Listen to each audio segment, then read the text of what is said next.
Bonjour à toutes et à tous, c'est Jean-Baptiste. Bienvenue dans le podcast Journal de bord d'un triathlète étudiant, le podcast dans lequel je vous partage ma passion du sport, mes conseils, mes réussites et mes échecs en parallèle de mes études dans le domaine sportif. Je suis super content de vous embarquer avec moi dans cette aventure et je suis sûr que vous pourrez en retirer quelque chose de bénéfique pour votre pratique personnelle. Alors, place tout de suite à l'épisode du jour.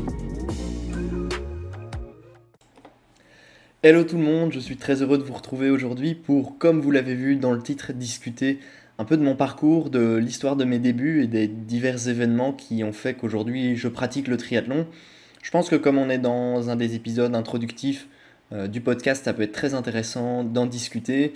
Il y a pas mal d'enseignements qu'on pourrait en retirer, surtout que le sujet m'a été conseillé par une copine avec laquelle j'ai fait mes études en Belgique et qui vient de se mettre au triathlon, elle se reconnaîtra.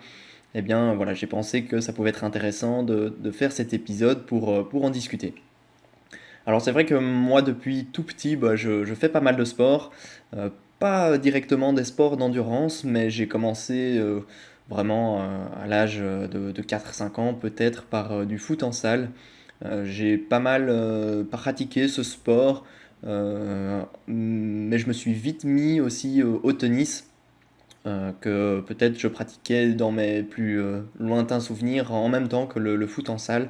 J'ai bifurqué un peu sur le tennis jusqu'à l'âge de mes 12 ans, je dirais, moment auquel, 11-12 ans, moment auquel je me suis mis plus particulièrement au basket, sport qui a fait, qui a été mon sport durant toute mon adolescence, durant toutes mes études secondaires, comme on appelle ça en Belgique.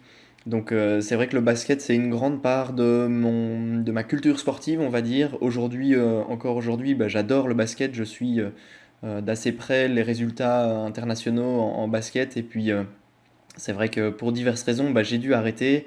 C'est clair que ça me plairait de reprendre, mais ça j'en discuterai plus tard dans le podcast quand je développerai mon parcours en long et en large, on va dire.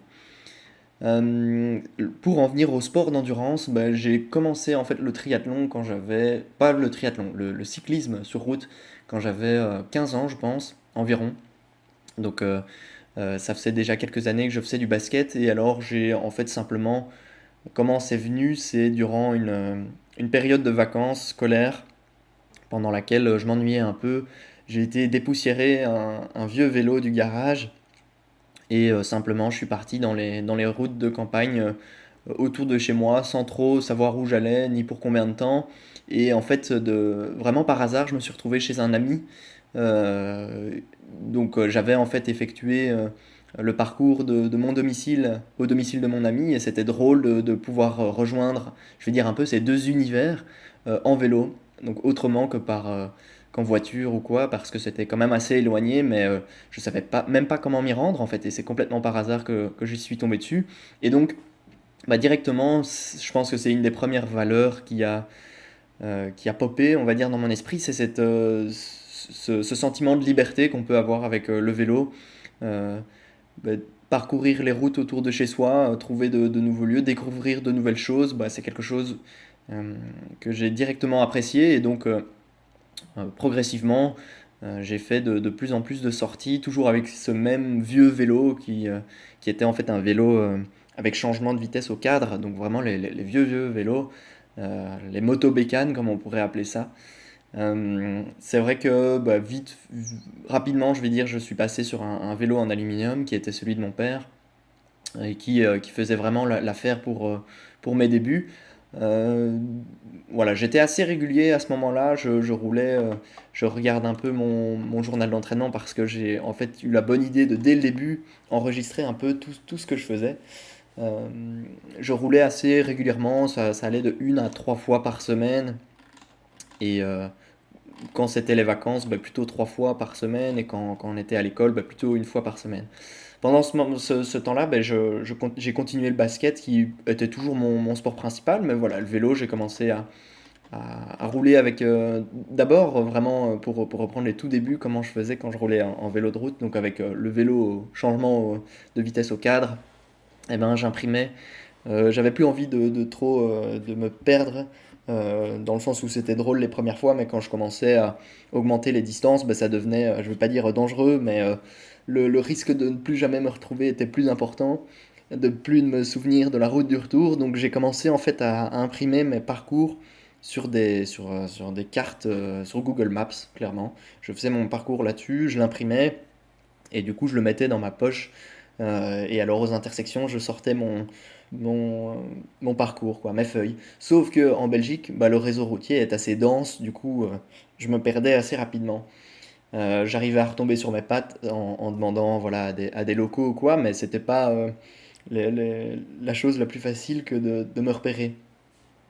Du coup, je suis vite passé enfin, j'ai vite acheté, investi dans un GPS pour un ordinateur de bord pour vélo, et qui depuis bah, me suit. Enfin, c'est un objet que j'utilise depuis toujours, on va dire, puisque j'adore différents. Bah, ça a différents avantages que je pourrais expliquer par la suite, mais ça ne me lâche plus jamais, je vais dire, depuis mes débuts en vélo. Euh, une fois que j'ai eu ce GPS, bah forcément j'ai pu mettre en fait mes parcours sur le GPS et pouvoir ne plus jamais me perdre. Donc ça a été un gros avantage. Même si forcément, plus je roulais, bah, plus j'apprenais à connaître les routes autour de chez moi. Et ça aussi c'est quelque chose de vraiment chouette avec le vélo, c'est d'un peu se composer un mapping 3D de son environnement dans sa tête, quoi.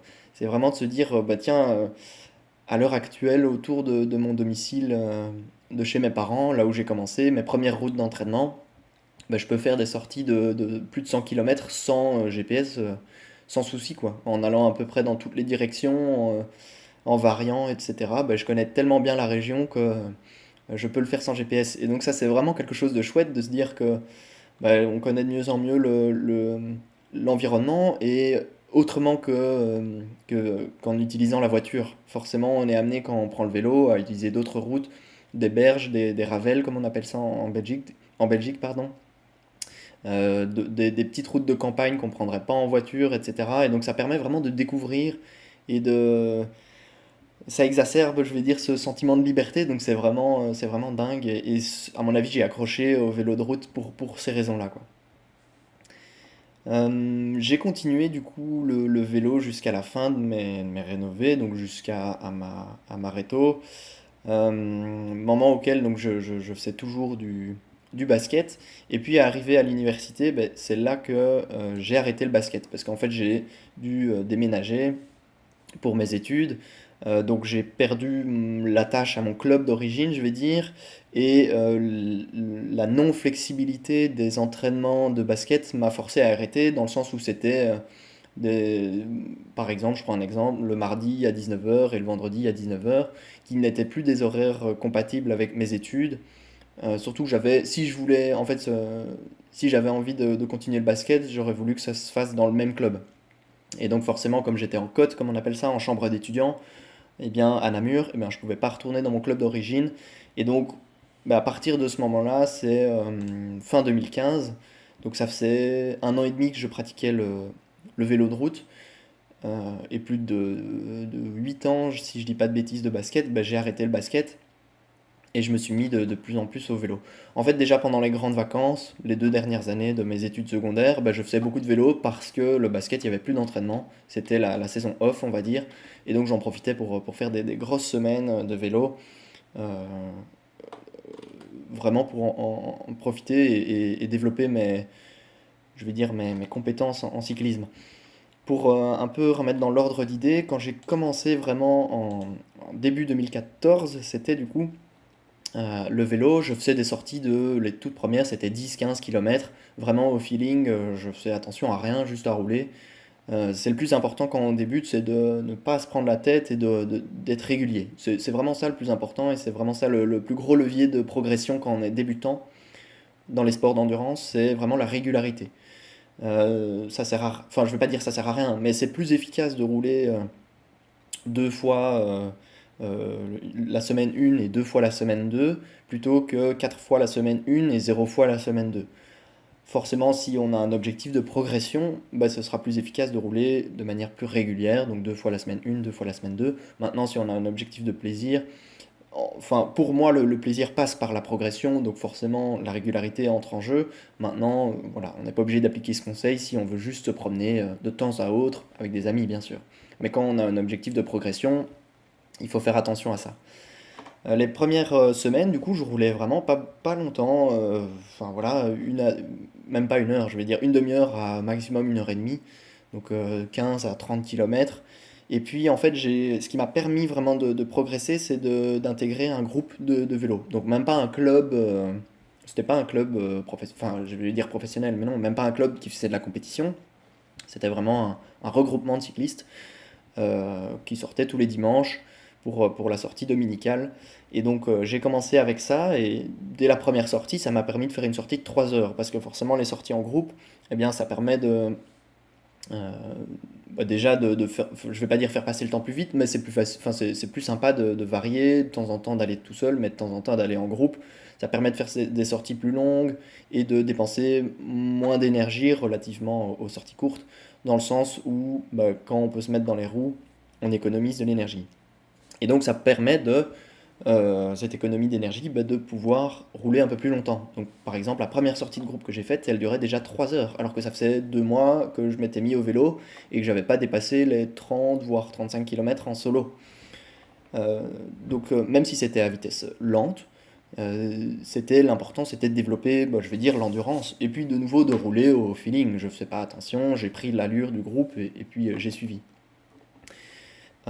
Et donc de fil en aiguille, bah, j'ai fait 67 km ici, j'ai sous les yeux la première sortie, puis 2 semaines plus tard, je suis ressorti avec le club 76 km, puis j'ai fait 3 semaines sans, où je roulais un peu tout seul, et puis il y a eu les examens de fin d'année, puis j'ai fait 70 km, et puis c'était les vacances. Et donc là, j'ai commencé à rouler euh, un peu plus sérieusement. Le premier mois, je vois qu'il y a une semaine où j'ai pas roulé à vélo, mais après, le mois d'août, je l'ai bien rentabilisé avec 3 4 sorties en moyenne. C'était des sorties qui allaient de 20 à 80, même 90 km ici. Donc c'était quand même assez varié et j'avais à peu près que ça à faire, on va dire, c'était les vacances, donc j'avais envie de me consacrer à ça. Et donc voilà, j'avais la chance d'avoir le temps libre pour faire des grosses sorties. Maintenant, je pense que le plus important quand on est débutant et qu'on n'a peut-être pas le temps d'avoir des vacances et donc de se consacrer vraiment au vélo pendant une certaine période, ben c'est vraiment d'essayer d'être régulier et d'augmenter progressivement le volume. Par exemple de 5 km de semaine en semaine sur la sortie du dimanche par exemple. Après, si on rate une fois, bah, c'est pas grave. L'important, comme je dis, c'est d'essayer quand même d'être régulier, donc d'avoir des sorties en semaine. Je pense quand on est vraiment débutant, une sortie par semaine suffit. Maintenant, si on veut vraiment progresser, bah voilà, on va aller vers 2 à 3. En fonction bien sûr des autres entraînements. Si on se met au triathlon, eh bien, il faut faire attention de s'écouter et de pas trop, enfin d'y aller progressivement, simplement. Donc voilà, la première année, bah, j'ai fini fin de l'année, c'était une de mes toutes dernières sorties. J'ai fait un 100 km, ça devait être l'objectif de ma saison à ce moment-là, vu que je faisais que du vélo et du basket. C'était de me dire, allez, je fais un 100 km en vélo, ça peut être un beau milestone, on va dire. Et donc c'est ce que j'ai fait. J'en reviens du coup à fin d'année 2015, j'arrive à l'université, je fais plus de basket, j'arrête le basket pour les raisons que j'ai évoquées avant. Et donc à partir de ce moment-là, ben, j'ai rencontré en fait des amis à l'université qui m'ont euh, qui faisaient du triathlon, un en particulier qui faisait du triathlon, et donc ben, on a commencé avec d'autres à tous s'entraîner, je veux dire, en triathlon pour en faire la saison suivante. C'est vrai que en fait, quand je suis arrivé à l'université, vraiment, j'ai arrêté le basket, mais quand je retombe sur mon journal d'entraînement, j'avais même arrêté le vélo. Donc de septembre jusqu'à novembre, j'ai aucune sortie. Donc septembre-octobre, 2 mois sans vélo. Puis j'ai fait une sortie début novembre, puis plus rien. Plus rien, plus rien, plus rien. À mon avis, j'étais vraiment absorbé par mes études, parce que j'avais peut-être du sport de temps à autre, mais en tout cas aucun sport d'endurance, ni course à pied, ni vélo. Et ça, je me rappelle, euh, en fait, c'était pendant le blocus, donc la période de révision pour les examens de janvier. J'ai fait une sortie à vélo en plein mois de décembre, c'était le 26 décembre. Une sortie de 20 minutes, mais qui m'a totalement redonné envie de faire du vélo. Et je pense que c'était vraiment la sortie déclic. Parce que quand je reprends mes volumes annuels, en 2014 et 2015, j'ai fait 2000 km par saison en vélo. Donc ce qui est largement abordable pour quelqu'un qui s'y met. Et à partir de 2016, je suis passé en 2016 à 6000 et puis à 8000, etc.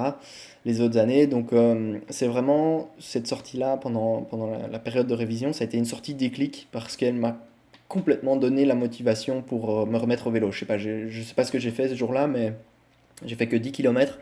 Mais je me suis dit, oh, le vélo c'est quand même chouette. J'ai, à mon avis, repris ce goût à la liberté, au sentiment de liberté, etc.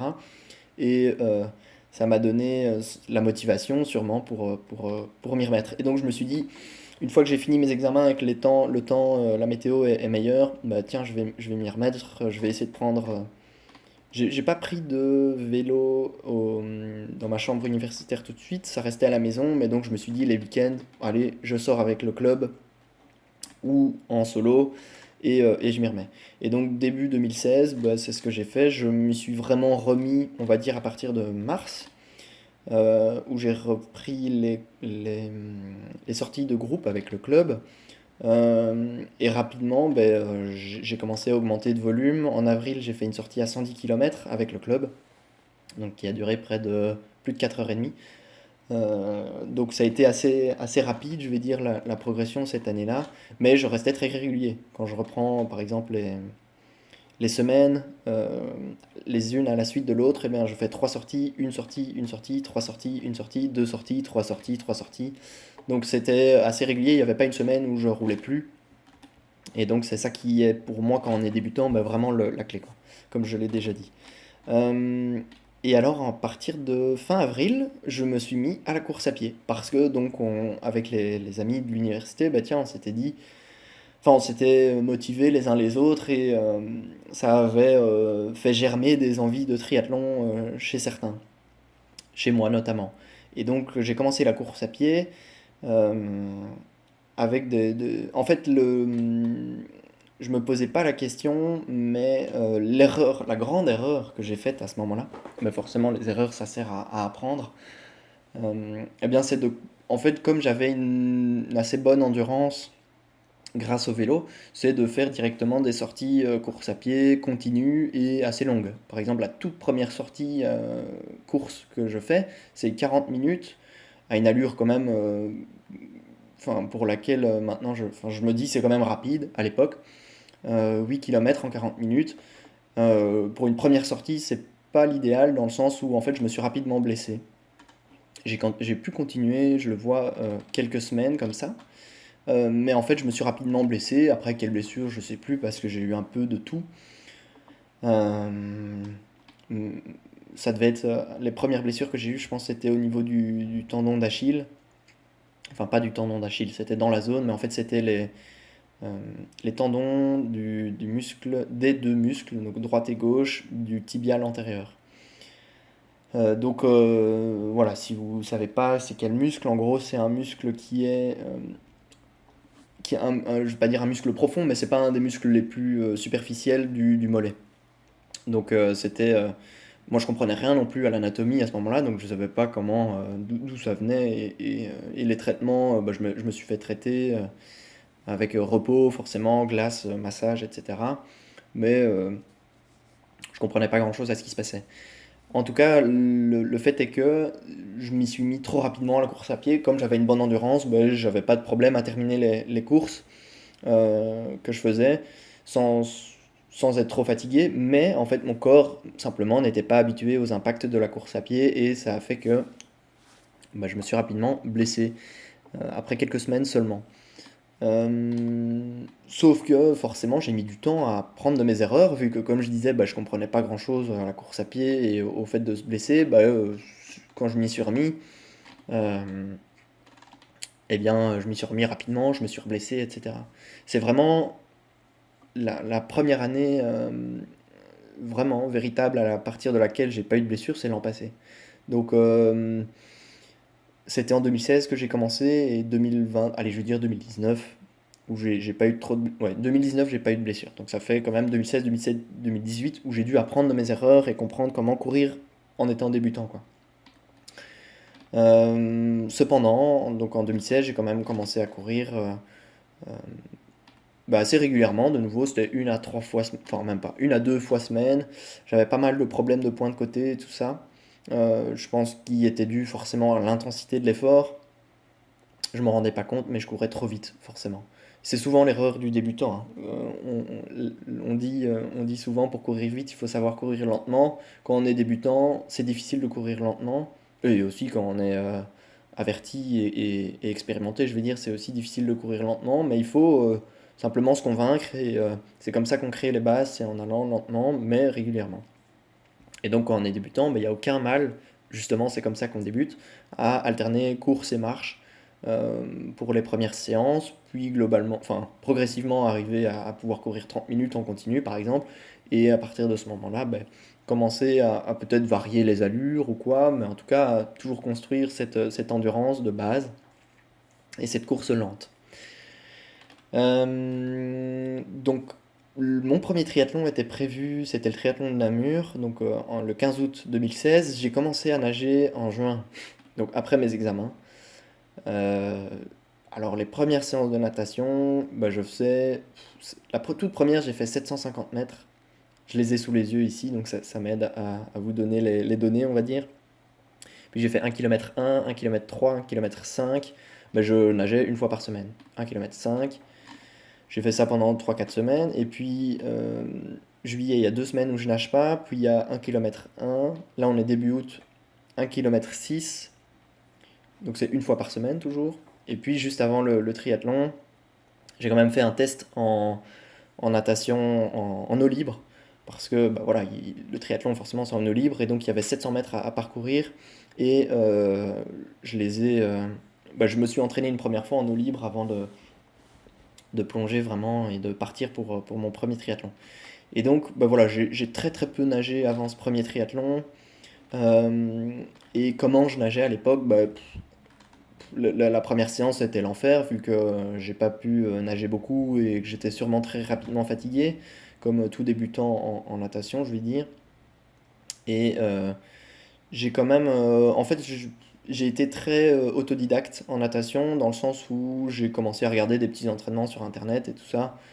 À faire des séries sans me prendre la tête sur le chrono, mais juste à faire des pauses forcément de manière régulière et à essayer de faire des longues séances, mais avec beaucoup de pauses, quoi. Des longues séances, donc c'était 1 km 5 à l'époque. Pendant ce temps-là, je faisais toujours beaucoup de vélo. Ça restait quand même mon sport principal. Et puis, bah, il y a eu ce premier triathlon, le triathlon de Namur. Bah, voilà, la natation, je suis sorti dans les derniers de la Meuse. Le vélo, je me suis fait plaisir parce que c'était forcément mon point fort. Et puis la course à pied, ben, j'ai eu beaucoup de mal dans le sens où j'ai eu de nouveau un point de côté, etc. Forcément, la transition entre vélo et course à pied, ben, ça s'apprend aussi. Et donc, conseil de nouveau, si on veut s'entraîner pour le triathlon, ben, c'est de s'entraîner au moins dans les dernières semaines avant la course à faire une transition. Donc, simplement faire une sortie vélo classique, se changer rapidement pour s'équiper pour la course à pied. Et puis, on n'est pas obligé de faire une distance longue en course à pied, mais au moins 5 10 minutes pour habituer le corps à la transition vraiment. Et puis, on peut continuer et faire 20 minutes de course, il n'y a pas de souci. Mais c'est une part de l'entraînement qui n'est pas à négliger.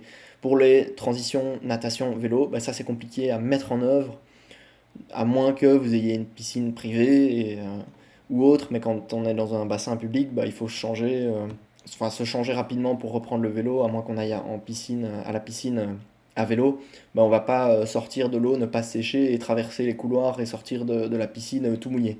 Donc voilà, on perd de toute façon un peu les bénéfices d'un un éventuel entraînement en transition et c'est plus difficile donc de s'entraîner à la transition natation vélo que vélo course à pied où là on peut faire chez soi facilement.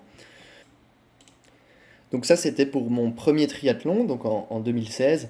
J'ai directement fait un deuxième qui était... Donc le premier, c'était un triathlon promo, donc 700 mètres de nage, 20 km à vélo et 5 km à pied. Le deuxième, je l'ai fait début septembre, donc 2 semaines après, à 8. Et donc là, c'était un triathlon distance olympique, donc 1,5 km de nage, 40 à vélo et 10 à pied. Donc c'était mon tout premier, que j'ai fini en plus de 3 heures, mon tout premier distance olympique, que j'ai fini en plus de 3 heures. Et pour la petite anecdote, c'était 3h04 je dirais, et j'ai refait le même 2 ans plus tard, et j'ai fait 2h20, je ne sais plus combien, ou 2h30, donc j'ai gagné, ouais, un peu plus de 2h30, donc j'ai gagné plus d'une demi-heure sur le même parcours. Donc c'était pour montrer un peu sans entraînement, je vais dire planifié, donc sans entraînement vraiment spécifique. C'était vraiment de l'entraînement régulier pendant ces premières années, et donc j'ai progressé simplement en ce sens-là, quoi. Maintenant, pour être un peu plus spécifique, je vais dire, surtout pour la natation, en fait, comment j'ai progressé en natation, c'est, comme je le disais, je suis fort autodidacte, et donc je regardais beaucoup de vidéos sur Internet sur les éléments techniques.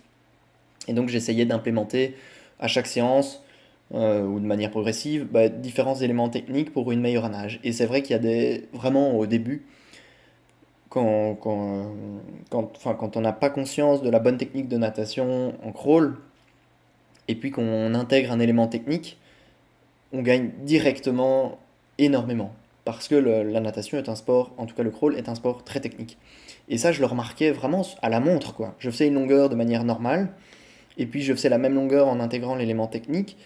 Forcément, je devais me concentrer pour l'intégrer, comme tout nouvel élément, mais je gagnais directement énormément de temps.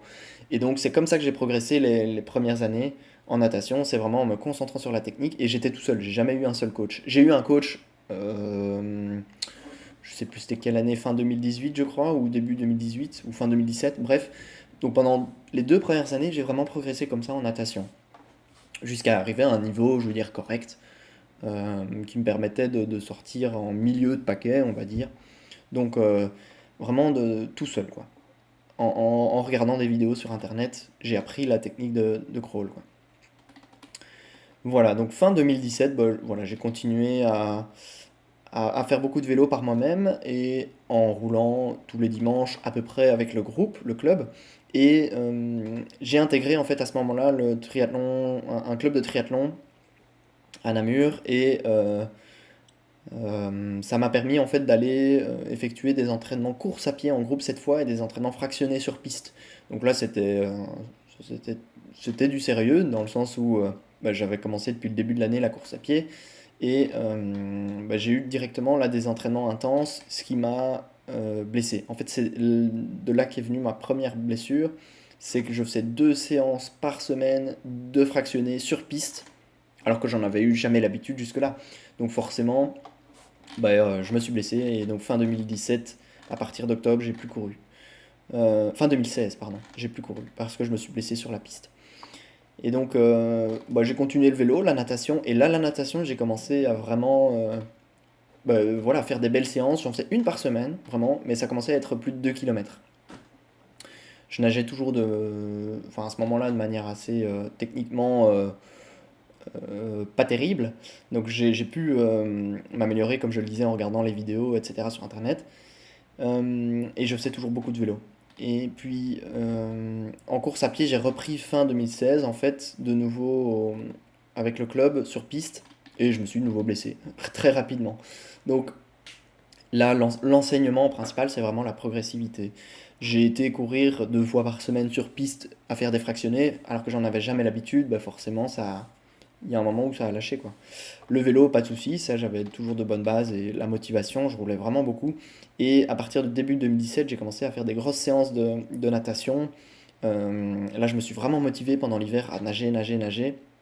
Et là, je regarde, il y a des semaines où je nageais 3 fois par semaine, et plus de 2 km à chaque fois. Et c'est peut-être, en tout cas, les premières semaines. Après, à partir de février, j'ai repris une fois par semaine, mais c'était 2,5 km à chaque fois. Donc là, ça commençait à être de belles séances, toujours avec beaucoup de vélo. Donc, mais sans spécialement. En tout cas, en vélo, je me suis jamais, encore maintenant, ou de manière très périodique. Je ne me suis jamais entraîné de manière spécifique, donc j'ai jamais suivi des entraînements, j'ai toujours été au feeling, quoi. Il y a juste pendant l'hiver où je suis sur rouleau, sur home trainer en intérieur, où là ben, je fais des entraînements spécifiques parce que faire un entraînement au feeling en intérieur c'est assez lassant. Un entraînement monotone c'est très lassant en intérieur.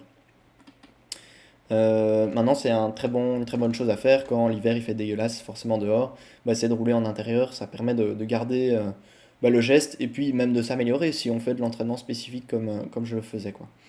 Et ça, c'est vrai que le premier hiver où j'ai vraiment fait du home trainer, je l'ai senti directement à la reprise, que j'étais un cran au-dessus par rapport à mes reprises précédentes, quoi.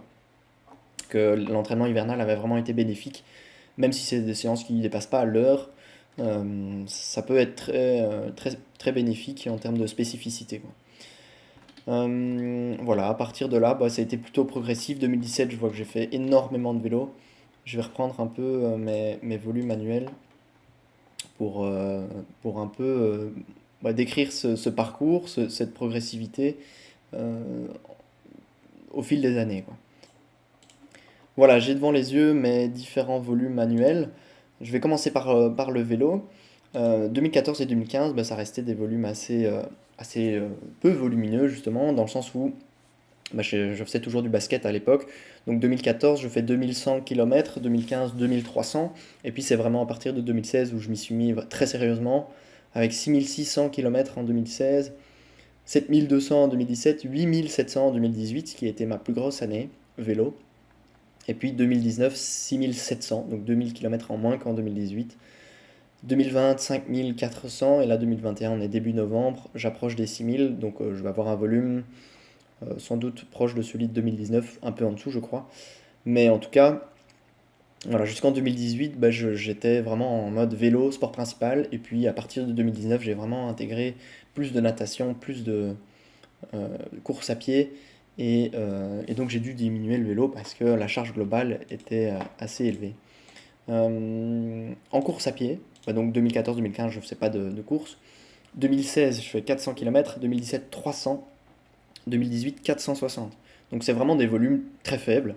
Mais en fait, je me suis rapidement blessé à chaque fois. J'ai connu des blessures ces 3 années-là. Et donc, ce qui m'a éloigné de mes chaussures de course, on va dire, dans le sens où bah, je faisais beaucoup de vélo, donc la charge globale était élevée. Et donc, en course à pied, je pensais pouvoir en faire autant, et c'était pas le cas. 2019, donc j'ai un peu réduit le volume en vélo, et j'ai connu une première année en course à pied sans blessure. Et il faut dire que depuis ce moment-là, en fait, je me blesse plus, simplement. Euh, donc j'ai fait 770 km en 2019, 1250 en 2020, et cette année, je suis sur des bases pour aussi faire 1200 km. Donc voilà, je me suis plus blessé parce que j'ai compris bah, je vais dire, j'ai appris de mes erreurs dans le sens où quand je reprenais la course, bah, je courais de manière progressive et j'ai laissé le temps à mon corps de s'y habituer.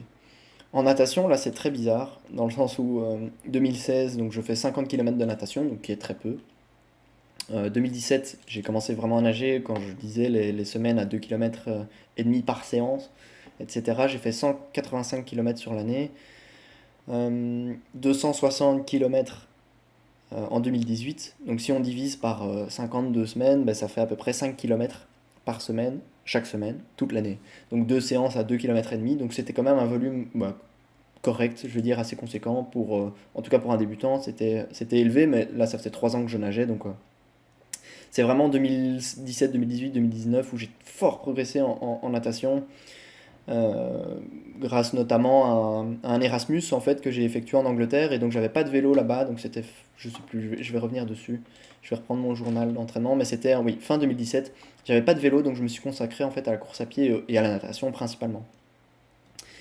Et donc là, j'ai commencé vraiment à nager beaucoup. J'ai été encadré avec un coach de club et ça m'a permis d'encore progresser, quoi. Donc 2018, 266 km, 2019, 280 km, et puis 2020, 18 km. Donc forcément, Covid oblige. Je sais pas ce qui s'est passé, mais avant mars, si, je sais ce qui s'est passé.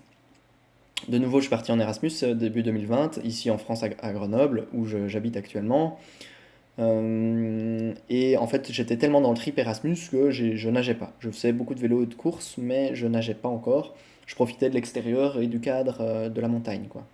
Et puis au moment où j'ai voulu m'y mettre, eh bien il y a eu le Covid, donc j'ai pas nagé de l'année, 18 km c'est rien du tout. Et puis 2021, là c'est cette année, je suis à 73 km, donc c'est très faible également. Mais en fait, voilà, comme j'ai pas eu de compétition en triathlon cette année, j'ai entretenu ma nage et qui a un niveau toujours correct, je dirais, mais c'est surtout à partir de début 2022 que je planifie de m'y remettre pour les triathlons de 2022. Voilà, j'ai fait le tour de mes trois sports principaux et donc j'en étais en fin 2017, là où j'ai arrêté donc le vélo pour me consacrer plus à la natation. C'est vrai que cette année-là, au niveau compétition, j'ai eu la chance de participer au championnat d'Europe de triathlon sprint. En fait, comment je me suis qualifié, donc c'était à Düsseldorf en Allemagne. Si vous voyez forcément la miniature du podcast, vous me verrez avec la trifonction nationale avec mon nom. Comment j'ai eu la chance, je vais dire, d'y participer. En fait, j'ai été repêché. Je me suis pas qualifié directement après une course. J'ai été repêché au chrono sur base de candidature en fait. Il restait des places disponibles pour la Belgique et donc j'ai soumis mon dossier et j'ai pu y participer. Forcément, j'ai juste fait de la figuration parce que j'avais pas le niveau pour batailler avec les meilleurs. J'étais en fin de paquet, on va dire. Mais ça a été une très belle expérience que de pouvoir porter la trifonction que j'ai toujours dans ma garde-robe actuellement et que j'aime bien ressortir à l'occasion, on va dire. Donc ça c'était en 2017. J'ai fait quelques autres triathlons où j'ai commencé à bien progresser. C'est vraiment l'année 2017 où j'ai progressé. J'ai commencé à bien progresser. Et puis voilà, à partir de là, je pense, dans mon parcours, ça a été assez je veux dire, progressif, assez normal. D'éléments en particulier à évoquer. 2017-2018, j'ai fait des triathlons sprint, promo et triathlon distance olympique, des courses à pied par-ci par-là. Et puis en 2019, je me suis mis sur du plus long. Là, je me suis inscrit en fait au triathlon XL de Gérardmer. Donc ça faisait 3 ans que je faisais du triathlon. Et ça a été mon premier triathlon distance L, donc semi-Ironman, 1 km 9 de natation, 93 km à vélo, 21 à pied, donc semi-marathon. Et j'ai pris un coach cette année-là parce que je m'y connaissais pas en planification d'entraînement et j'avais envie de voilà, passer un palier. Et donc à ce moment-là, j'ai passé ce palier dans le sens où j'ai fait 220e sur plus de 1500 au triathlon XL de Gérardmer. Bon, pour mon premier triathlon L, j'avais 21 ans, donc j'étais super heureux parce que la course était très bien passée, très bonne stratégie d'alimentation tout au long et très bon entraînement, très bonne planification. Donc j'ai pu, euh, j'ai pu profiter de cette journée et qui reste un peu le summum pour le moment de mes triathlons, de ma carrière de sportif, si on peut dire ça. Et voilà, depuis, je m'entraîne sans coach, tout seul. Je planifie mon entraînement moi-même parce que c'est un domaine que j'adore depuis ce moment-là. Et donc, je m'y suis super intéressé et je fais mes entraînements moi-même, quoi. Et voilà, à partir de 2020, forcément, il y a eu le Covid, donc il y a eu zéro compétition, zéro triathlon en 2020 pour moi. Même s'il y a eu des triathlons, moi, j'en ai fait aucun. J'ai continué de m'entraîner de manière régulière, mais c'est vrai que j'ai un peu eu un plateau au niveau de ma progression. C'est vrai que ici, cette année, je sais qu'en vélo, j'ai le niveau que j'avais en 2019, quoi. J'ai pas progressé spécialement en vélo depuis les 2 dernières années. Il faut dire aussi que ça fait 7 ans que je pratique le vélo, donc euh, la progression forcément n'est plus telle qu'elle était au début, quoi. Par contre, en course à pied, comme je l'ai expliqué dans le podcast, dans l'épisode d'avant, que je vous invite à aller écouter si ce n'est pas déjà fait, eh bien c'est là où ma motivation est en ce moment et donc là où je sais que j'ai le plus de potentiel. Quand je vous évoquais mes différents volumes annuels, eh bien jusqu'en 2018, j'avais un volume très faible en course à pied. Donc ça fait vraiment 2 ans que je progresse en course à pied et que je me rends compte du potentiel que j'ai. Et donc c'est là-dessus que je mets le principal de ma préparation pour le moment. Et voilà, et donc demain, ce sera la corrida de Sassenage, donc le 11 km dont je vous parlais dans l'épisode précédent. L'objectif, je vous l'ai déjà évoqué également, et donc l'épisode de la semaine prochaine, ça sera sur le récit de course simplement de cette corrida qui j'espère sera, je vais dire, porteuse des fruits de la préparation. J'espère que je serai content de ma course et que le record personnel sera à la clé, même si voilà, le temps s'annonce beau mais frais. Donc très frais, donc j'espère que ça n'empiétera pas sur la performance, je pense pas. J'ai pas trop de difficultés quand il fait sec mais frais, donc voilà, ça devrait aller. En tout cas, je pense voilà, avoir pas mal évoqué mes débuts, mon parcours de manière globale, puisque j'ai évoqué un peu les débuts et la progression ensuite. Je pense qu'il y a eu quelques années où il n'y a pas besoin d'évoquer, ça a été de la progression constante, mais si je devais, je pense que ça peut être bien pour conclure, d'évoquer un peu les principaux enseignements de ma progression en tant que triathlète depuis mes débuts. C'est simplement, le mot-clé, c'est la progressivité, surtout en course à pied et parfois en natation, parce que si on exagère en natation, on peut facilement se taper des tendinites aux épaules, ce que j'ai eu une fois. Mais après, c'est pas aussi risqué que la course à pied, forcément. La course à pied, on peut se blesser rapidement, donc moi, je pensais, comme j'avais une bonne endurance grâce au vélo, pouvoir courir avec un volume assez conséquent et une intensité assez conséquente. C'était pas vrai, forcément. Il fallait laisser le temps à mon corps de s'habituer. Via, comme je le disais, de l'alternance marche-course, par exemple. En vélo, je me suis toujours donc entraîné au feeling et je pense que la clé, ça a été la régularité, simplement. Je pense qu'en course à pied, la règle, c'est régularité et progressivité. En vélo aussi forcément, mais c'est surtout la régularité qui en tant que débutant nous fera progresser. Voilà, je pense un peu avoir tout dit. C'est vrai qu'une fois qu'on développe une bonne base, eh bien, on va pouvoir passer sur de l'entraînement spécifique avec des intervalles ou autres. Mais au début, il faut surtout se faire plaisir et y aller de manière régulière. C'est ça les deux clés. Forcément, si le plaisir n'y est pas, ça ne fonctionnera pas. Mais c'est le plus important quand on est débutant. Une fois, donc, comme je disais, qu'on a construit cette base-là, on va pouvoir passer sur de l'entraînement spécifique. Voilà, je pense avoir tout dit, avoir tout évoqué sur l'histoire de mes débuts, sur ma progression et mon parcours en général. Si vous avez des questions, que vous soyez débutant ou déjà confirmé, je veux dire, n'hésitez pas sur ma page Instagram à m'envoyer un message. Donc la page Instagram, c'est tri4life_fr. N'hésitez pas non plus si vous avez des suggestions de sujets pour les prochains épisodes. Et puis d'ici là, souhaitez-moi bonne chance pour ma course de demain et on se retrouve la semaine prochaine. Retrouvez ce podcast Journal de bord d'un triathlète étudiant sur YouTube en le recherchant par son nom.